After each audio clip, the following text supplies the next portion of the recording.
Hello guys, good morning and welcome back to the channel. क्या हाल है आप सबके? I hope you guys are doing well और आप सबकी कोडिंग एकदम बिंदास चल रही होगी लाइक मी। ठीक है, तो आज मैं आपको एक बहुत ही बढ़िया अपना इंटरव्यू एक्सपीरियंस बताने वाला हूं जो कि मैंने अभी रिसेंटली फेस किया है एक दो दिन पहले ही। और इस इंटरव्यू में I got failed in the third round. और ये इंटरव्यू था मेरा एकोलाइट में, पर एकोलाइट नैब के लिए इस इंटरव्यू को अरेंज कर रही थी। नैब जो कि एक बैंक है, राइट, ऑस्ट्रेलियन बैंक है शायद, उसके लिए ये एक इंटरव्यू ड्राइव थी जिसमें काफी सारे लोग वहां पे इंटरव्यू देने आए हुए थे। तो मैं आपको पूरा प्रोसेस बताता हूँ कि ये सब स्टार्ट कैसे हुआ। तो फर्स्ट ऑफ ऑल ये सब स्टार्ट हुआ, मुझे एक कॉल आया एचआर का, naukri.com के थ्रू ही मुझे सारे कॉल, सारे इंटरव्यूज के। तो ये कॉल भी मुझे naukri.com के थ्रू ही आया था। और कॉल आने के बाद उन्होंने मुझे जो उसका जॉब डिस्क्रिप्शन था वो मुझे भेजा। तो जो जॉब डिस्क्रिप्शन था वो मेनली जावा, स्प्रिंग बूट, माइक्रो सर्विसेज और मल्टी थ्रेडिंग जो होती है उसी के बेसिस पे ये पूरा का पूरा जॉब डिस्क्रिप्शन था। तो इस जॉब डिस्क्रिप्शन को देखने के बाद मैंने अपनी तैयारी उस हिसाब से स्टार्ट कर दी थी। बट मल्टी थ्रेडिंग पे मैंने सिर्फ बेसिक्स को स्किम थ्रू करा था, जो उसकी एडवांस चीजें हैं वो मैंने उतना उन पे ध्यान नहीं दिया था। तो उसने मुझे बताया कि सेक्टर 58 में इंटरव्यू है और फेस टू फेस इंटरव्यू होगा। तो मैं थोड़ा घबराया हुआ भी था क्योंकि मैं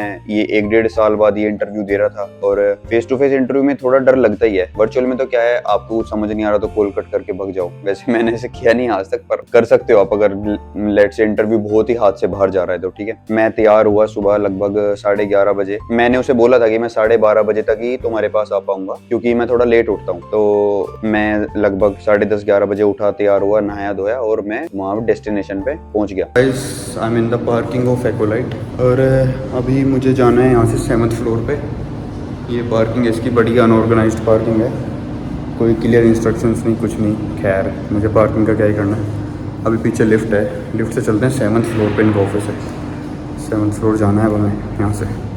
let's go to 7th floor. तो वहाँ पे पहले एंट्री कराई उन्होंने की और बहुत सारे पार्टिसिपेंट्स थे वहाँ। मुझे लगा सिर्फ मैं ही हूँ, बट वहाँ पे बहुत सारे पार्टिसिपेंट्स थे। और जाते ही उन्होंने मुझे एक सीट अलॉट की कि यू कैन सिट हियर। और उसके बाद उन्होंने मुझे क्वेश्चन पेपर दिया, ठीक है, जिसमें 2 डीएसए के क्वेश्चन। पहला क्वेश्चन था हमारा finding missing element and duplicate element in the sorted array. और दूसरा क्वेश्चन था हमारा फाइंड द टारगेट सम। एक टारगेट सम दिया हुआ था और एक जो सब एरे है वो निकालनी थी। जो मिसिंग एलिमेंट और डुप्लीकेट वाला क्वेश्चन था वो तो मैंने फ्रीक्वेंसी एरे से यूज किया, जिसे हम हैशिंग भी बोलते हैं। और जो हमारा दूसरा क्वेश्चन था उसे मैंने सोल्व किया बेसिकली 2 अप्रोच से, एक ब्रूट फोर्स और एक ऑप्टिमल। दोनों ऑप्टिमल में स्लाइडिंग विंडो यूज करी 2 पॉइंटर, और जो पहली अप्रोच थी वो थी हमारी 2 फॉर लूप। तो मैंने 2 से कर दिया time complexity, big of n square और बिग ऑफ। तो ये 2 क्वेश्चन हुए। तो I waited for some time और उसके बाद I got selected in the first. तो फिर उसके बाद सेकंड राउंड स्टार्ट हुआ। सेकंड राउंड में बहुत देर वेट किया, शाम के लगभग 4 बजे मेरा सेकंड राउंड स्टार्ट हुआ। 3-4 घंटे बैठे रहे और वहाँ खाने का भी जो अरेंजमेंट था वो बहुत ही घटिया था। एक सैंडविच दिया बस उन्होंने, बहुत ही गंदा सा। खैर इग्नोर इट, वहाँ हम सैंडविच खाने नहीं गए थे। पर ऑब्वियसली अगर आप इतना ज्यादा वेट करा रहे हो कैंडिडेट को तो आपको खाने के लिए उन्हें कुछ तो वहाँ पे रखना ही चाहिए। पर वहाँ उतनी अच्छी फैसिलिटी नहीं थी, but it's okay, let's ignore it. ठीक है, तो फिर सेकंड राउंड स्टार्ट हुआ। सेकंड राउंड में ही स्टार्टेड विद माय प्रोजेक्ट, और प्रोजेक्ट पे उसने क्वेश्चंस पुट अप करना स्टार्ट किया कि क्या क्या आपने किया है, मैंने विप्रो में क्या किया है, ब्लू यॉन्डर में क्या किया। मेरा जो ब्लू यॉन्डर का एक्सपीरियंस है ना वो केवल 6 मंथ्स का है, तो उसे उतना कंसिडर नहीं करते जो इंटरव्यूज लेते हैं ना। तो मेरी भी थोड़ी जान बच जाती है, प्रोजेक्ट को एक्सप्लेन नहीं करना पड़ता मुझे। तो विप्रो वाला एक्सपीरियंस मैंने उसे बताया कि we migrated the project from Java 6 to Java 8। तो उसने जावा 8 के सारे फीचर्स मेरे से पूछे, एक एक फीचर, फंक्शनल इंटरफेस क्या होता है, स्ट्रीम लैम्डास काफी मेन थे। उसके बाद ही स्टार्टेड विद स्प्रिंग बूट की, स्प्रिंग बूट की एप्लीकेशन है वो स्टार्ट कैसे होती है, काम कैसे करती है, एक्सेप्शनल हैंडलिंग क्या होती है, एक अगर ग्लोबल एक्सेप्शनल हैंडल बनाना हो तो हम उस क्लास के साथ क्या करेंगे, तो हम कंट्रोलर एडवाइस करके एक एनोटेशन वो यूज करते हैं, वो सब पूछा उसने मेरे से। How micro services talk to each other, micro services आपस में बात कैसे करती हैं, मतलब कनेक्ट कैसे करती हैं बेसिकली माइक्रो सर्विसेज आपस में, वो उसने मेरे से पूछा। और उसके बाद उसने मेरे से डेटाबेसेस के क्वेश्चन पूछे कि डेटाबेस को कैसे कनेक्ट करते हैं, जेपीई पे, हाइबरनेट पे, बेसिक क्वेश्चन उसने मेरे से पूछे, वो सब मैंने बता दिए। And then he started with SQL. ठीक है, अब एसक्यूएल में उसने मेरे से काफी थोड़ा ना कॉम्प्लेक्स क्वेश्चन पूछ लिया। जनरली जो इंटरव्यूअर्स होते हैं वो क्या पूछते हैं एसक्यूएल में कि सेकंड हाईएस्ट सैलरी निकाल के दिखा दो, ये सब करके दिखा दो, वो सब हम मतलब तैयार करके जाते हैं, राइट। पर उसने मेरे से मतलब थोड़ी कॉम्प्लेक्स क्वेरी पूछ ली। अब मुझे आइडिया तो आ रहा था कि how we will implement it, पर उसका सिंटैक्स कंप्लीटली याद नहीं आ रहा था क्योंकि एसक्यूएल की प्रैक्टिस करते ही नहीं ना हम कभी, राइट। सो गाइस, उसके बाद उसने मेरे से एसक्यूएल के क्वेश्चंस पूछने स्टार्ट करा। ठीक है, तो एसक्यूएल में मैंने उसे अप्रोच बता दी कि how we will solve it, but I was not able to write the syntax of it, कि टोटल सिंटैक्स इसका कैसा होगा। उसके बाद उसने मुझे बोला कि या ओके यू कैन वेट। ठीक है, तो तो मैं फिर दूसरी जगह बैठ गया और after some time HR told me कि यू आर सिलेक्टेड। तो भाई मैं सेकंड राउंड में भी सेलेक्ट हो गया और मैं काफी ज्यादा खुश था, ठीक है। और वहाँ पे एक दो कैंडिडेट और भी बैठे हुए थे, तो उनके भी मैंने क्वेश्चन सोल्व करा दिए। एक कोई इंग्लिश का क्वेश्चन सोल्व कर रहा था, वो सब कर रहा था, तो वो सब भी मैंने करा दिए, ठीक है। तो कोई नहीं, मुझे उतना फर्क नहीं पड़ता, सबको आगे बढ़ना चाहिए मेरे हिसाब से। तो फिर आई गोट सिलेक्टेड इन फोर्थ मतलब थर्ड राउंड, और मैं फिर अंदर गया और अंदर जाने के बाद ही स्टार्टेड विद माई प्रोजेक्ट, जो मेरा रिसेंट प्रोजेक्ट है, सिर्फ वही, ठीक है। तो मैंने उसे बताया कि वोटा इम्प्लीमेंटेड इन आरसीजीएम। उसने पूछा कि कैसे कैसे काम करते थे, ये सब मैंने उसे बताया, ठीक है। We discussed. After that he started मी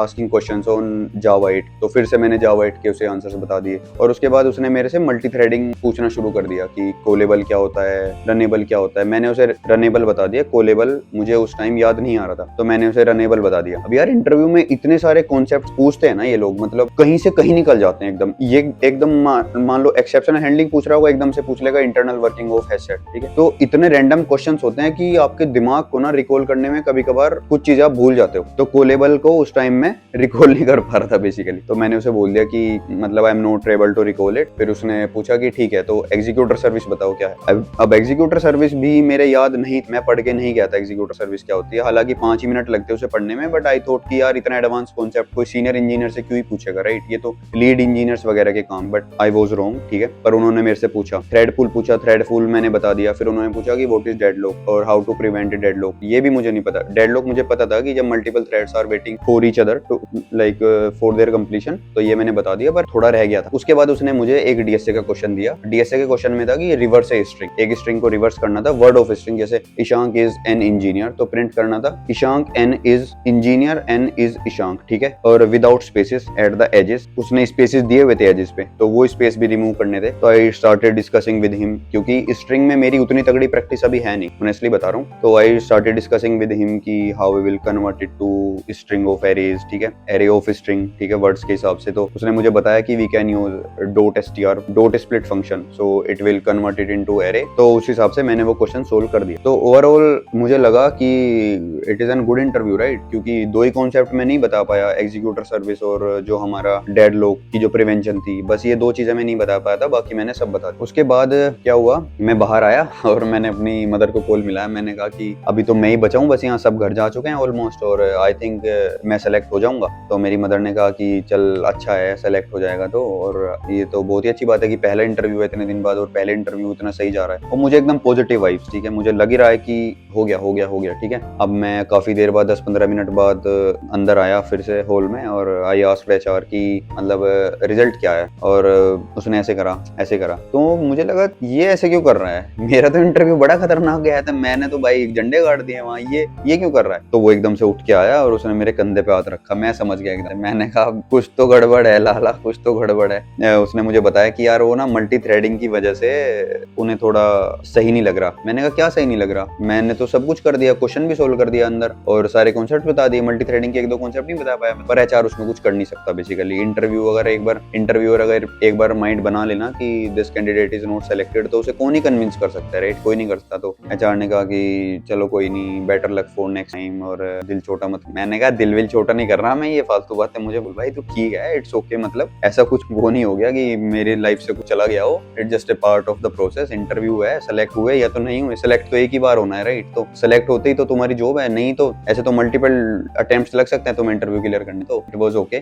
और मैं काफी खुश था, ठीक है। मैं काफी खुश था कि मैं थर्ड राउंड तक गया, मैंने 3 डीएसए के क्वेश्चन सोल्व कर दिए। काफी कॉन्फिडेंस आया मुझे उसके बाद ना। और फिर मैंने अपना बैकपैक उठाया, हेलमेट उठाया, and I moved back to my room, और वापस से मैं अपने रूम पे आ गया। और उस दिन मुझे रियलाइज हुआ कि मेरी प्रिपरेशन काफी सही है, it is not in bad phase, और मैं काफी अच्छा कर रहा हूँ। और बस मुझे कंसिस्टेंसी के साथ मेहनत करते रहना है, और I will be a dev one day, ठीक है। तो ये था गाइज मेरा एक्ोलाइट के साथ इंटरव्यू एक्सपीरियंस, जो कि मैंने आपके साथ शेयर किया। आई होप आप लोगों को कुछ आइडिया मिला होगा कि how to deal in interviews, और आपको ना अपनी अप्रोच बताते रहना है उसे कि क्या आप कर सकते हो और क्या आप कर सकते हो, आप इसे कैसे टैकल कर सकते हो, ऐसे नहीं तो ऐसे कर सकते हो। और इंटरव्यूअर की सारी बात से एग्री नहीं करना कि ब्लाइंडली वो कुछ भी बोले एग्री कर जाओ, क्योंकि इंटरव्यूअर बहुत बार क्या करता है आपके साथ ना, ऐसे ब्लाइंड गेम खेलता है कि आप उसने जैसे पूछा कि मतलब जावा कॉल बाय रेफरेंस या कॉल बाय वैल्यू है। अब आपको उतनी डीप मतलब चीजें पता है, आप इंप्लीमेंट करते हो, पर ये जो छोटी छोटी डेफिनेशंस है ना, ये आपको नहीं पता। तो आपने बोल दिया कि Java is a call by reference, ऐसे करके बोल दिया कि स्ट्रिंग में कॉल बाय रेफरेंस, पर होता कॉल बाय वैल्यू है। तो वो कहेगा अच्छा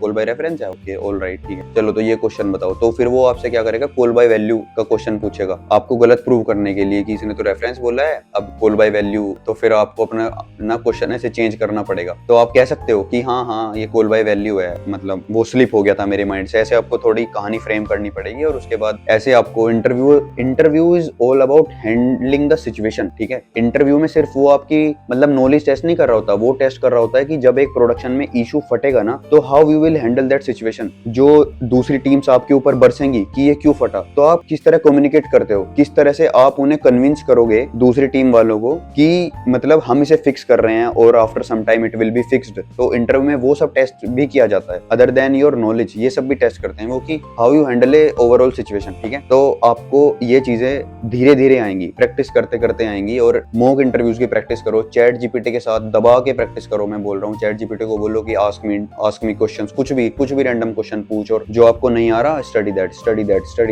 ठीक है। Fail and then you will pass, you will get success. But पहले एक लंबी चेन है फेलियर की, ठीक है। और हर एक फेलियर से कुछ सीखना है। ऐसा नहीं है कि फेल हो गए तो यार मैं तो फेल हो गया, मेरा कुछ नहीं हो सकता, आई एम फेलियर, मैं डिप्रेशन में चला जाऊं। नहीं, ये नहीं करना। Fail learning then success. ये जो लर्निंग है ना, ये कर्व है, और आपकी ना जो इन्फॉर्मेशन है ना, जो आपकी नॉलेज है, वो एक्यूमुलेट होती जाती है, तो एक्सपोनेंशियल ग्रोथ होती है आपकी। यहाँ पे आप क्या कर रहे हो, इकट्ठा कर रहे हो नॉलेज, ये जो ये है ना यहाँ, और फिर यहाँ तक एक्यूमुलेट हो जाती है, फिर आप जाते हो ऊपर। आई hope you guys understood my point. तो चलो इसी के साथ विदा लेते हैं, मिलते हैं अगली वीडियो में किसी एक और नई इन्फॉर्मेशन और किसी एक नए बढ़िया ब्लॉग के साथ। तब तक के लिए टेक केयर, गुड बाय और हैप्पी कोडिंग।